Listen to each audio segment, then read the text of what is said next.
Hello friends, मी Vishakha. Global online मराठीमध्ये आपल्या सर्वांचं स्वागत आहे. आजच्या सेशनमध्ये आपल्याला स्वामी रामानंद तीर्थ मराठवाडा विद्यापीठ नांदेड यांच्या पेट एक्झाम 2022साठी रिसर्च मेथॉडॉलॉजी म्हणजे संशोधन कार्यप्रणाली या विषयावरचे एमसीक्यूज बघायचे आहेत. एमसीक्यूज थ्रू आपल्या कन्सेप्ट क्लिअर करायचे आहेत, ज्या कन्सेप्ट आपल्याला या एक्झाममध्ये खूप उपयुक्त पडणार आहेत. त्याचं हे आपलं 19वे लेक्चर आहे. ऑलरेडी 18 लेक्चर्स कंप्लीट झालेले आहेत रिसर्च मेथॉडॉलॉजी या टॉपिकवरचे. सेशन सुरू करण्यापूर्वी एक महत्त्वाची सूचना आणि संधी त्या स्टुडंट्ससाठी जे स्टुडंट्स या एक्झामला टार्गेट करत आहेत, ज्यांना ही एक्झाम क्लिअर करायची आहे, त्यांच्यासाठी स्पेशल कोर्स आम्ही घेऊन आलो आहोत. जो पेपर 1 रिसर्च मेथॉडॉलॉजी म्हणजे 50% सिलेबस ज्याच्यावरती आहे किंवा 50% मार्क्स ज्याच्यावर आहे, त्याच्यासाठी कंप्लीट कोर्स आम्ही घेऊन आलो आहोत. ज्या कोर्समध्ये तुम्हाला मिळणार full syllabus notes, full syllabus test series, full syllabus video lectures, full syllabus live crash course देखील याच्यामध्ये असणार आहे. शिवाय 1000हून अधिक एमसीक्यू रिव्हिजन पीडीएफ असणार आहे, ज्याच्यामधून तुमचे सगळेच क्वेश्चन जे रिसर्च मेथॉडॉलॉजीवर आहेत ते कंप्लीट होणार आहेत. ओके. आणि हा कोर्स जॉईन करण्यासाठी फक्त दिलेल्या व्हॉट्सअप नंबरवरती मेसेज करायचा आहे. फीस फक्त ₹599 आहे. यामध्ये तुमचा संपूर्ण सिलेबस कंप्लीट होणार आहे आणि 100% तुम्हाला याच्यामध्ये गॅरंटी मिळेल की रिसर्च मेथॉडॉलॉजीचे संपूर्ण क्वेश्चन तुम्हाला येतील. ओके. तर आपण लेक्चर स्टार्ट करायच्या आधी सांगतोय सिलेबस काय. आजच्या लेक्चरमध्ये आपण कशावरती एमसीक्यूज बघणार आहोत. तर आज आपण 2 युनिट घेतोय, जे आहे युनिट 6 आणि दुसरा आहे युनिट 7. तर युनिट 6 मध्ये काय आहे, methods of research, sample survey, methods of research इथे, त्याच्यानंतर sample survey, case study, life history, ethnography, historical and interview. हे सगळे जे पॉइंट्स आहेत ते आपल्याला एमसीक्यू थ्रू क्लिअर करायचे आहेत. जसं की आपल्याला हे आधी झालेलं आहे, पण यावरती अजून कसे वेगवेगळे क्वेश्चन्स येऊ शकतात ते आपल्याला बघायचं आहे. म्हणूनच मी दुसरं सेम युनिट जे 7 नंबरचं युनिट आहे ते घेतलेलं आहे आपल्याला. त्याच्यामध्ये देखील टूल्स ऑफ डेटा कलेक्शन, मग त्याच्यामध्ये क्वेश्चन आहेत, interview schedule, observation and types of observation, focus group discussion, scale and scaling techniques, interview guide आणि फील्ड डायरी जे आहे पॉइंट्स आहेत ते आपल्याला एमसीक्यू थ्रू क्लिअर करायचे आहेत. कन्सेप्ट ज्या पेट एक्झामसाठी आपल्याला उपयुक्त आहेत. त्याचा आपण पहिला प्रश्न बघतोय. In the opening of case study, Lee and colleague illustrate the use of which method in cultural research. इथे प्रश्न दिलेला आहे. ली एक शास्त्रज्ञ आहे. In the opening case study, the Lee and the colleague illustrate the use of which method in cultural research. सुरुवातीच्या केस study मध्ये ली आणि सहकारी यांनी सांस्कृतिक संशोधनात कोणत्या पद्धतीचा वापर करतात हे स्पष्ट केले आहे. तर ऑप्शन आहे सर्वे, नेक्स्ट आहे एक्सपेरिमेंट, तिसरा आहे इथनोग्राफिक इंटरव्ह्यू आणि डी आहे ऑब्झर्वेशन म्हणजे निरीक्षण. तर याच्यामध्ये कोणत्या पद्धतीचा वापर केला जातो, तर याचं करेक्ट आन्सर आहे सी, इथनोग्राफिक इंटरव्ह्यू. तर ही कन्सेप्ट आपल्याला आधी आलेली नाही. आपला जो सिलेबस किंवा व्हिडिओ सिरीज चालू झाल्यापासून ही एक नवीन कन्सेप्ट आपल्याला मिळालेली आहे. म्हणून याचं करेक्ट आन्सर मी डायरेक्ट सांगितलं, जे आहे इथनोग्राफिक इंटरव्ह्यू.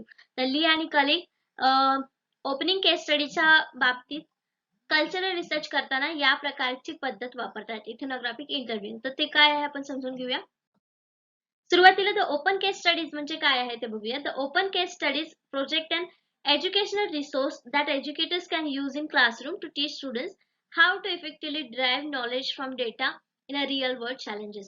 इथे जनरल आपल्याला मीनिंग सांगितलेलं आहे की ओपन केस स्टडीज म्हणजे काय, की एज्युकेटर्स जे आहेत ते आपल्या लाईव्हली गोष्टीमधून स्टुडंट्सला एक्झाम्पल्स देत असतात, शिकवत असतात, नॉलेज देत असतात आणि त्यातूनच मग ते लाईव्हली स्टुडंट्स त्याच्यावरची इन्फॉर्मेशन समजून घेतात, नॉलेज जे घेतात ते त्याचा एक्झाम्पल म्हणजे जी वस्तूचा उपयोग खरा आहे ते प्रॅक्टिकल यूज त्यांना तिथे कळून येतो.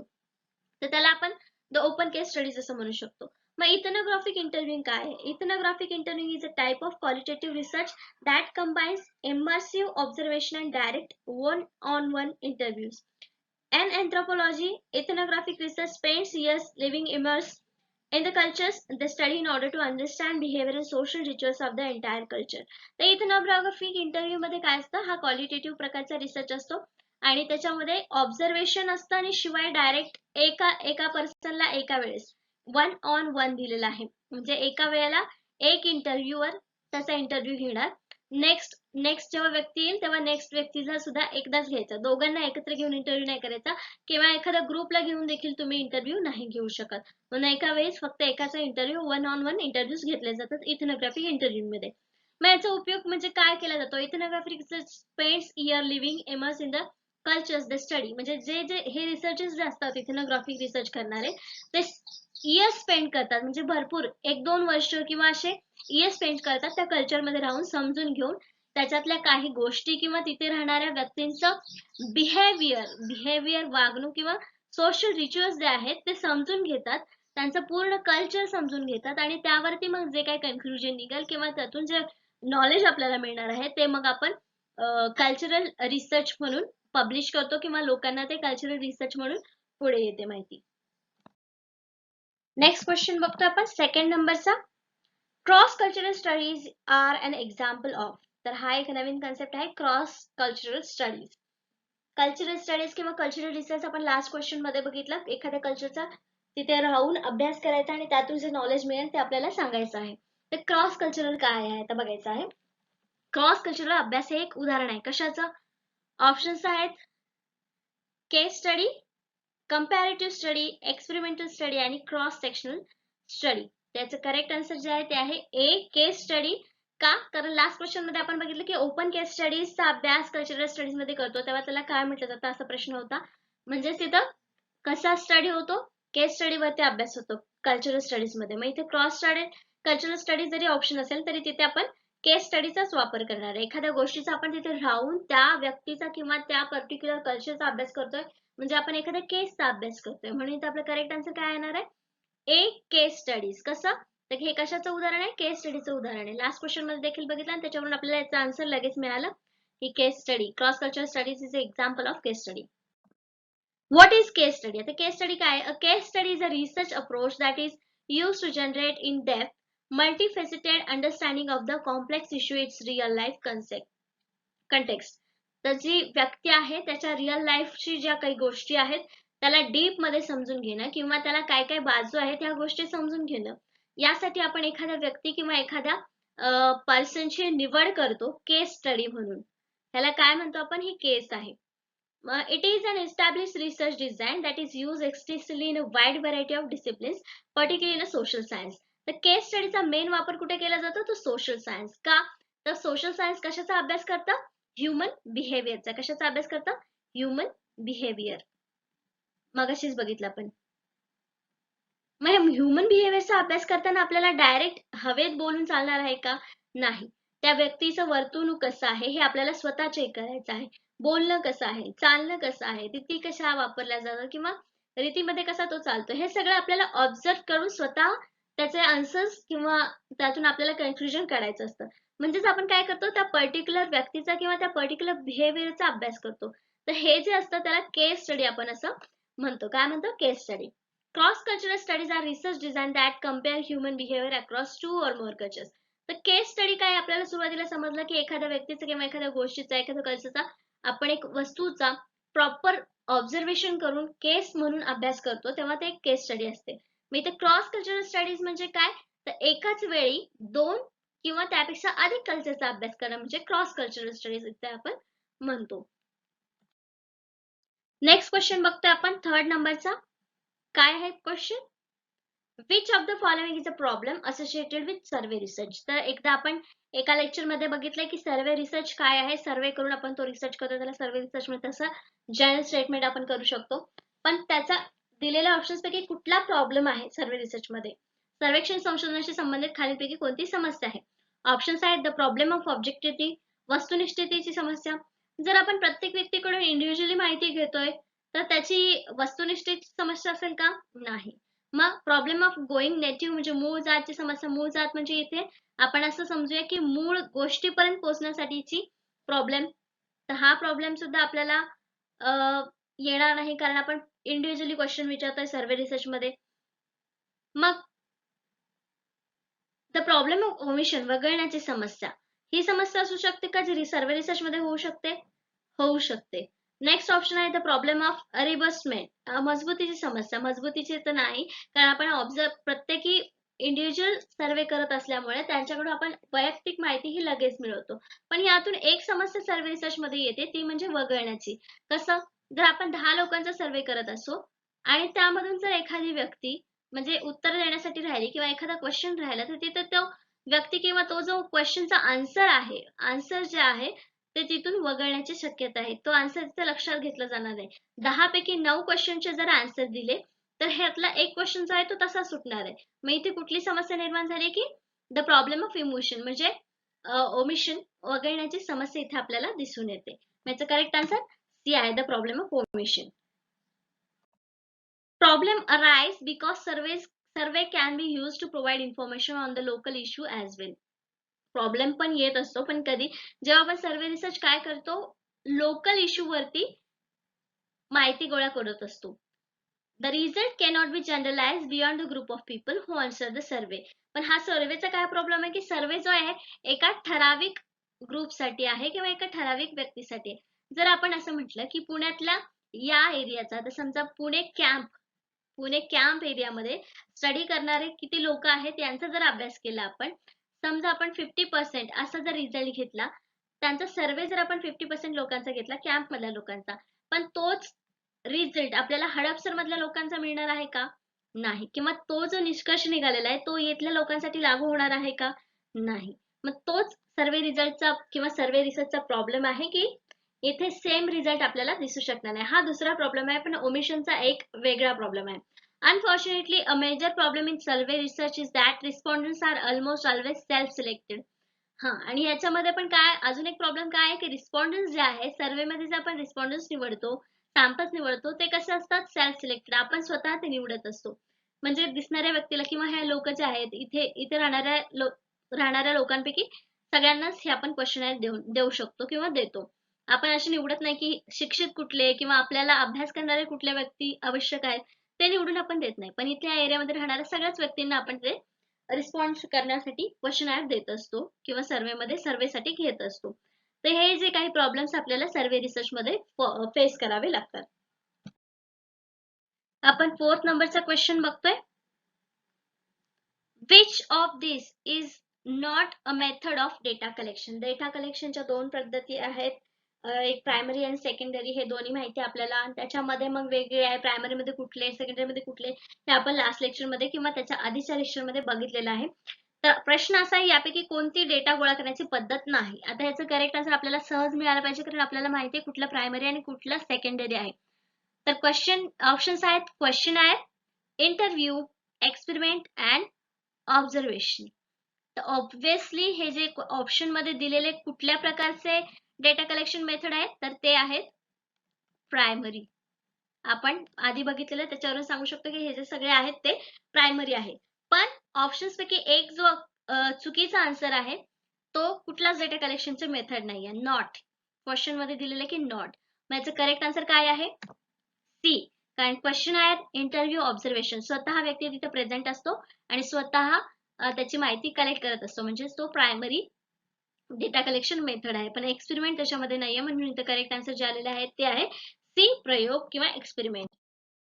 तिथे समोर फिगर मध्ये आपल्याला दिसतंय की हे मेथड्स आहेत, हे आहेत प्रायमरी आणि हे आहेत सेकंडरी. कारण इथे दिलेलं आहे त्यांनी primary data collection method, secondary data collection method. Primary मध्ये statistical method, survey, polls, interview, Delphi technique, focus group हे सगळे प्रायमरी डेटाचे आहेत. आणि सेकंडरी डेटा मध्ये काय financial report, sales report, government report, mission, vision statement आणि दुसरं इंटरनेट. हे का सेकंडरी म्हटले जातात? कारण हे ऑलरेडी कोणीतरी माहिती सर्च करून ठेवलेले आहे, हे आपण यूज करणार आहेत सेकंड टाइम, म्हणून हे सेकंडरी डेटा कलेक्शन मेथड्स आहेत किंवा सोर्स आहेत. आणि हे प्रायमरी आहेत कारण तिथे आपण स्वतः माहिती गोळा करणार फ्रेशपणे, म्हणून ह्याला आपण प्रायमरी डेटा कलेक्शन मेथड असं म्हणतो. नेक्स्ट क्वेश्चन बघतो आपण 5th नंबरचा. Secondary existing data. सेकंडरीला इथे आपल्याला अजून एक या क्वेश्चन मध्ये अजून एक वर्ड कळाला. सेकंडरी डेटाला आपण एक्झिस्टिंग डेटा असं देखील म्हणू शकतो. एक्झिस्टिंग का म्हणतो? सेकंडरी डेटा म्हणजे ऑलरेडी कोणीतरी सर्च करून ठेवलेला डेटा आहे, म्हणून त्याला आपण एक्झिस्टिंग डेटा असं देखील म्हणू शकतो. Secondary data may include which of the following. दुय्यम विद्यमान डेटामध्ये खालीलपैकी कोणत्या गोष्टीचा समावेश असू शकतो? ऑप्शन्स आहेत ऑफिशियल डॉक्युमेंट्स, अधिकृत कागदपत्रे, पर्सनल डॉक्युमेंट्स, वैयक्तिक कागदपत्रे, आर्चिव्ह्ड रिसर्च डेटा, संग्रहित संशोधन data, all of the above वरील सर्व. तर आता आपण लास्ट क्वेश्चन मध्ये पण बघितलं की सेकंडरी डेटा म्हणजे काय, जो ऑलरेडी कोणीतरी सर्च करून ठेवलेला आहे आणि ती आपण आपल्या रिसर्च साठी यूज करू शकतो किंवा स्टडी साठी यूज करू शकतो अशी गोष्ट. मग ऑफिशियल डॉक्युमेंट्स आपण वापरतो पर्सनल डॉक्युमेंट्स देखील वापरू शकतो जर ते ऑलरेडी रेडी असतील तर. त्याच्यानंतर संग्रहित केलेला डेटा, संशोधन डेटा जो आहे तो सुद्धा आपण आपल्याला अभ्यासासाठी वापरू शकतो. तर हे तिन्ही गोष्टी आपण इथे वापरू शकतो. म्हणजेच आपलं करेक्ट आन्सर इथे काय असणार आहे? ऑल ऑफ द अबोव्ह, वरील सर्व. डी करेक्ट ऑप्शन आहे इथं. वरील सर्व जे पॉइंट्स आहेत किंवा ज्या गोष्टी आहेत त्या आपण सेकंडरी डेटा म्हणून यूज करू शकतो किंवा त्यांचा समावेश सेकंडरी डेटामध्ये केला जातो. Secondary data refers to data that is collected by the someone other than the primary user. तर हे मी परत एकदा घेते म्हणजे तुम्हाला लक्षात राहावं की सेकंडरी डेटा म्हणजे काय. Common source of secondary data for social science includes census information collected by the government departments. जसं की आपण बघितलं गव्हर्नमेंट डॉक्युमेंट्स जे आहेत ते सुद्धा सेकंडरी मध्ये येतं का, तर collected by the government department. Organization records and data that was originally collected for other research purpose. म्हणजे हे काहीतरी वेगळा पर्पज होता त्यांचा रिसर्चसाठी, पण ही इन्फॉर्मेशन जी आहे ते आपण नेक्स्ट रिसर्च मध्ये रिसर्चर वापरू शकतो, म्हणून याला आपण सेकंडरी डेटा असं म्हणतो. तर मेन उद्देश किंवा मेन पॉइंट जो आहे सेकंडरी डेटा तो आहे की ऑलरेडी कोणीतरी सर्च करून ठेवलेला प्रायमरी डेटा याला आपण सेकंडरी डेटा असं म्हणू शकतो. मराठीमध्ये त्याला प्राथमिक डेटा आणि दुय्यम डेटा असं देखील आपण म्हणू शकतो. 6 नंबरचा क्वेश्चन बघतोय. An item that directs participants to different follow-up question depending on their response is called. एखादी वस्तू जी सहभागींना त्यांच्या प्रतिसादावर अवलंबून विविध फॉलोअप प्रश्नाकडे निर्देशित करते त्याला डॅश डॅश म्हणतात. तर इथे काय सांगितलेलं आहे त्यांनी, असा क्वेश्चन विचारला आपण की तुम्हाला हे पुस्तक आवडतं का. एक प्रश्न झाला, त्याने जर उत्तर दिलं हो तर का, हा पुढचा प्रश्न आपण त्याच्यावर विचारतो. म्हणजे जे आयटम्स आहेत किंवा क्वेश्चन्स जे आहेत ते फॉलोअप क्वेश्चन डिपेंडिंग असतात. त्याच्यावरती काय आन्सर येतं, फीडबॅक येतं, त्याच्यावरती मग आपण दुसरा क्वेश्चन विचारतो. तर या प्रकारच्या प्रश्नाला काय म्हणतात असं दिलेलं आहे. ऑप्शन्स आहेत रिस्पॉन्स सेट, प्रतिसाद संच. प्रतिसाद देतो म्हणून तो प्रश्न संच नाही, आपल्याला प्रश्न विचारलेला आहे की तो त्याच्यावर दुसरा क्वेश्चन अवलंबून असतो त्याला काय म्हणतात, कुठला क्वेश्चन म्हणतात. नेक्स्ट ऑप्शन आहे प्रोब, प्रोब पण नाही. सी आहे सिमॅन्टिक डिफरन्शियल, अर्थपूर्ण विभेद. आणि डी ऑप्शन आहे कॉन्टिजेन्सी क्वेश्चन, आकस्मिकता क्वेश्चन.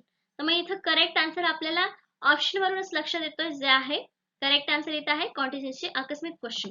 याला आकस्मिक क्वेश्चन का म्हटलं असेल, कारण पुढचं रिझन आपल्याला जाणून घ्यायचंय किंवा त्याच्यावरची आणखी माहिती डीप मध्ये जर आपल्याला हवी असेल तर त्याच्यावरती डिपेंड, म्हणजे उत्तरावरती डिपेंड आपण नेक्स्ट क्वेश्चन करत असतो, म्हणून त्याला कॉन्टिजेन्सी क्वेश्चन, आकस्मिकता प्रश्न असं म्हटलं जातं.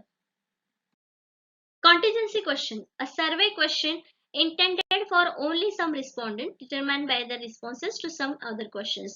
म्हणजे काही वेळेस सर्वे करताना देखील आपल्याला क्वेश्चन मध्ये असे प्रश्न येतात की होय असेल तर का आणि नाही असेल तर ओके नेक्स्ट क्वेश्चन, असे रिस्पॉन्ड वर अवलंबून हे क्वेश्चन्स असतात. For example, all respondents might be asked whether they belong to the Cosa Nostra and only those who said yes would be asked how often they go to company meeting and picnics.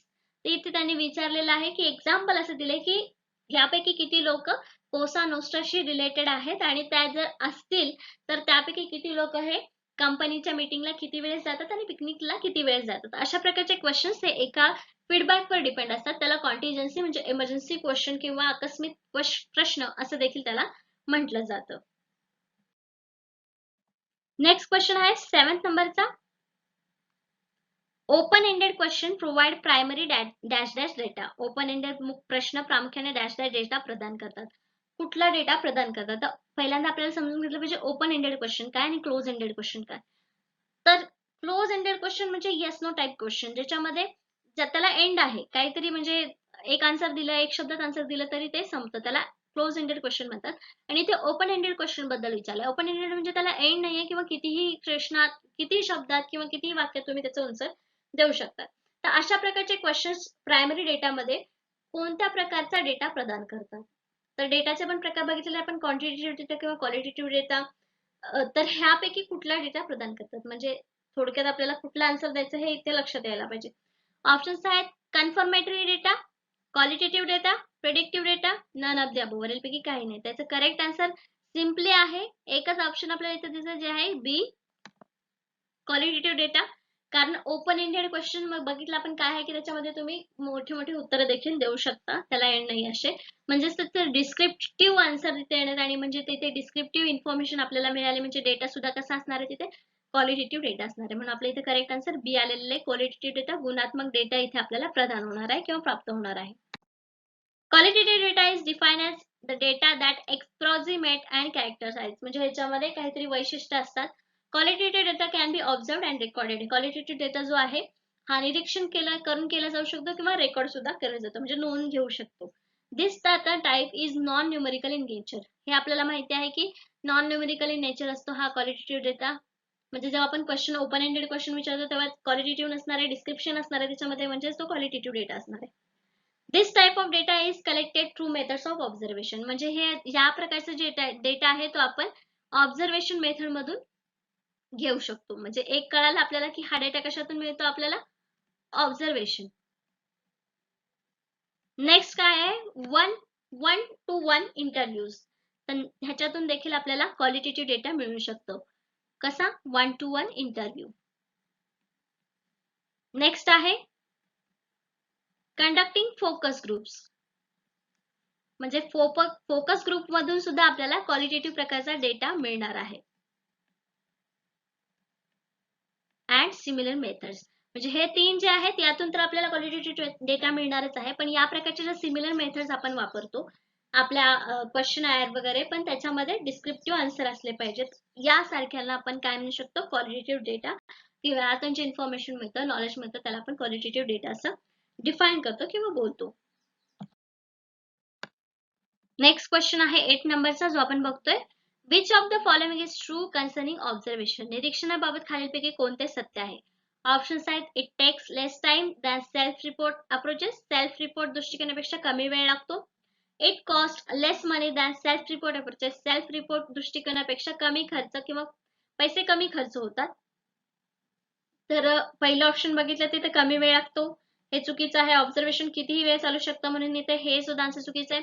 Next विचारलं की कमी पैसे खर्च होतात. Travelling करून आपण वेगवेगळ्या भागामध्ये जर ऑब्झर्वेशन करणार असेल तर तिथे पैसे कमी लागतील असं होणार नाही, म्हणून हे सुद्धा इथे आपलं आन्सर नाही होणार. आणि हे दोन कॅन्सल झाले म्हणजे ऑल ऑफ द अबव किंवा वरील सर्व सुद्धा होणार नाही, म्हणजे हे सुद्धा cut. It is often not possible to determine exactly why the people behave as they do. लोक त्यांच्यासारखे का वागतात हे निश्चित करणे अनेकदा शक्य नसते. ही गोष्ट जी आहे त्या ऑब्झर्वेशन बद्दल आपण खरी आहे असं आपण मानू, दिलेल्या ऑप्शन्स पैकी. म्हणजे आपलं करेक्ट आन्सर इथे काय असणार आहे, C. It is often not possible to determine exactly why the people behave as they do. हे ऑब्झर्व करणं किंवा हे जे सत्य आहे निरीक्षणाबाबतचं आहे, आणि बाकीच्या ज्या गोष्टी आहेत ते तिथे लागू होत नाही निरीक्षणासाठी, म्हणून आपलं करेक्ट आन्सर इथे सी आलेलं आहे. Observation is a active acquisition of information from primary source. तर ऑब्झर्वेशन आपण बघितलं की प्रायमरी सोर्स आहे डेटा ऑफ कलेक्शनचा. In science observation can also involve the perception and recording of data by the use of scientific instrument. Scientific science मध्ये observation हे include केलं जातं रेकॉर्डिंग डेटासाठी scientific instrument through. The term may also refers to any data collected during the scientific activity. तर data collected हे scientific activity through देखील केलं जातं, पण हे ऑब्झर्वेशन जे आहे ते प्रायमरी सोर्स आहे आणि त्या एक महत्वाचा डेटा कलेक्शनचा टूल आहे असं आपण इथे म्हणू शकतो. नेक्स्ट क्वेश्चन बघतो आपण 9th नंबरचा. Which one of the following is not a major method of data collection. खालीलपैकी कोणती माहिती संकलनाची प्रमुख पद्धत नाही हे आपल्याला सांगायचं आहे. ऑप्शन्स दिलेले आहेत, क्वेश्चन आयर आहे डेटा कलेक्शनची मेथड. इंटरव्ह्यू, मुलाखत देखील एक मेथड आहे डेटा कलेक्शनची. सेकंडरी डेटा हा देखील एक पद्धत आहे म्हणू शकतो आपण, त्याच्यामधून घेत असतो माहिती, म्हणजे ही पण आहे. डी आहे फोकस ग्रुप. मगाशी बघितलं आपण एका क्वेश्चनच्या एक्सप्लेनेशन मध्ये की फोकस ग्रुप हा देखील एक प्रायमरी डेटा सोर्स आहे. मग हे चारही जर आपल्याला प्रमुख पद्धती आहेत तर यापैकी कोणता एक मेजर सोर्स नाही असं म्हटलं जात आहे, पण हे सगळेच आहेत. मग खाली एक ई ऑप्शन दिलेला आहे आपल्याला, जे आहे all of the above are methods of data collection. वरील सर्व डेटा संकलनाच्या पद्धती आहेत. मग इथे नॉट देण्याचं रिझन काय आहे, आपल्याला कन्फ्युज करणार. नॉट दिलेला म्हणजे नॉटच यायला पाहिजे असं नाहीये, किंवा नसलेली पद्धतच त्याचं करेक्ट आन्सर असं नाहीये. एक ऑप्शन आपल्याला असं दिलेलं आहे जे या क्वेश्चनला मारतंय किंवा क्वेश्चनला दाबतंय. ते कुठला आन्सर आहे, इथे आहे E all of the above. All methods are data collection methods. वरील सर्व डेटा संकलनाच्या पद्धती आहेत हे ते आपल्याला सांगितलेलं आहे. म्हणजे यातलं करेक्ट आन्सर आपलं ई आलेलं आहे. In most cases, data collection is a primary and most important step for research. And irrespective of the field of research, the most critical objective of data collection is ensuring that information rich and reliable data is collected for statistical analysis, so data driven decisions can be made for research. तर काय आहे इथं आपल्याला importance सांगितलेलं आहे की data कलेक्शनचं काय महत्व आहे. प्रायमरी गोष्टीमध्ये प्रायमरी सोर्स थ्रू आपण डेटा कलेक्शन करत असतो आपल्या रिसर्चसाठी. आणि हे कशासाठी करतो तर त्याच्यातून आपल्याला काही डिसिजन्स घ्यायचे असतात. चांगला रिलायबल डेटा, विश्वसनीय माहिती आपल्याला मिळायला पाहिजे. म्हणून या डेटा टूल्सचा वापर करून, कलेक्शन टूल्सचा वापर करून आपण डेटा कलेक्शन करत असतो. नेक्स्ट क्वेश्चन बघतो आपण 10th नंबरचा. A question during an interview such as why do you feel that way is known as. मुलाखती दरम्यान प्रश्न जसे तुम्हाला असे का वाटते म्हणून ओळखले जातात. काय? तर ऑप्शन्स आहेत probe, filter questions, response, pilot. त्याचे करेक्ट आन्सर जे आहे ते आहे ए प्रोब. प्रोब प्रकारचे क्वेश्चन अशाला म्हटले जातात. आता हे काय आहे, कन्सेप्ट काय आहे, प्रोब क्वेश्चन म्हणजे काय हे आपल्याला समजून घ्यायचं आहे. तर आता आपण बघतोय की प्रोबिंग क्वेश्चन म्हणजे काय. Probing question are design to encourage the deep thought. इथेच आपल्याला समजलं की प्रोबिंग क्वेश्चन म्हणजे काय, की एखाद्या क्वेश्चनला किंवा एखाद्या इंटरव्ह्यूला तर त्याचा विचार जो आहे त्याच्यावरचा डीप थॉट काय आहे त्याच्यासाठी, म्हणजे त्या क्वेश्चनचा आन्सर देण्यासाठी एन्करेज करण्यासाठी हे प्रोबिंग क्वेश्चन्स विचारले जातात during interview. About a specific topic, probing questions ask for more detail on particular matter. तेच म्हटलं की आपण एखादा जेव्हा क्वेश्चन विचारतो की उदाहरणार्थ असं आपण समजलं की या पार्टीविषयी, या पॉलिटिकल पार्टीविषयी तुम्हाला असे वाटते का? हो म्हटल्यानंतर असे का वाटते हा नेक्स्ट क्वेश्चन आहे. कारण आपल्याला त्याचे पूर्ण विचारसरणी जाणून घ्यायची, आपल्याला त्याचा पुढचा थॉट काय आहे त्यासाठी, तो समजण्यासाठी आपण त्यांना एनकरेज करतोय प्रोबिंग क्वेश्चन विचारून. तर अशा प्रकारला आपण काय म्हणतो, प्रोबिंग क्वेश्चन. तर अशा प्रकारचे आपले 10 क्वेश्चन्स, 10 कन्सेप्ट आजच्या युनिट वरच्या इथे संपलेले आहेत. नेक्स्ट लेक्चर मध्ये आपण याच टॉपिक वरचे, याच विषयाचे एमसीक्यूज आपण घेणार आहोत आणि त्यातल्या 10 पुढच्या कन्सेप्ट काय आहेत ते समजून घेणार आहोत. जे टॉपिक राहिलेले आहेत ते आपल्याला नेक्स्ट लेक्चर मध्ये कव्हर करायचे आहेत या 2 युनिट वरचे. आजच्या सेशनसाठी धन्यवाद.